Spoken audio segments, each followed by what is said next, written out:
Well, I did test it for a couple of minutes. It does get a little bit darker, but the instructions definitely say it has to get to yellow. Well, and that is definitely not it.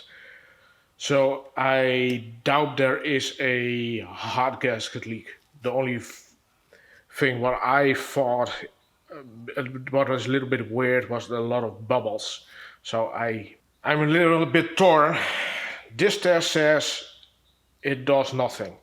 What I do honestly think, there is just such a tiny, tiny, tiny little leakage that probably is not worth mentioning it. It's just weird. It's just not. It just bubbles a little bit, but for some reason it is not exhaust gas. So it's probably, it could be, of course, just air in the system, because they have, again, that the heater isn't working properly. So it probably is just air. And there you have it, a simple method how you test your car for a leak head gasket. In this case, nothing.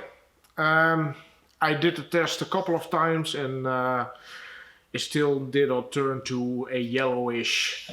I even let our car run for, I believe, more than half an hour, and still nothing.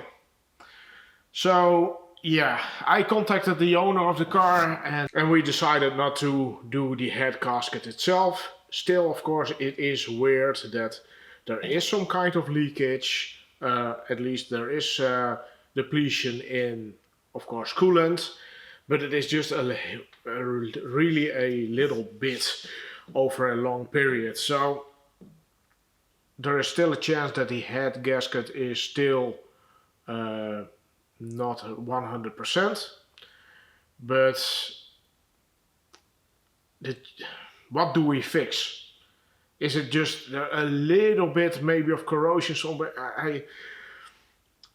I cannot stand behind the choice to do the head gasket, so we decided not to do it. Of course, it's a little bit of a shame, because I have all the parts laying here next to me.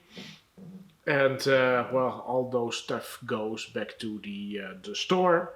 It would have been, of course, a nice video, but I'm not going to give someone a lot of costs just for the benefits of a couple of videos. So that is definitely I'm not going to do. It's just immoral in my opinion. Of course, if she wanted to that I change the hard gasket, I definitely would have done it, but I just cannot stand behind it. So that's it for today's video. Hopefully you enjoyed it, or at least learned something from it. If you did, please give it a like. If you want to follow me around, you know what to do, and I will see you next time. Bye.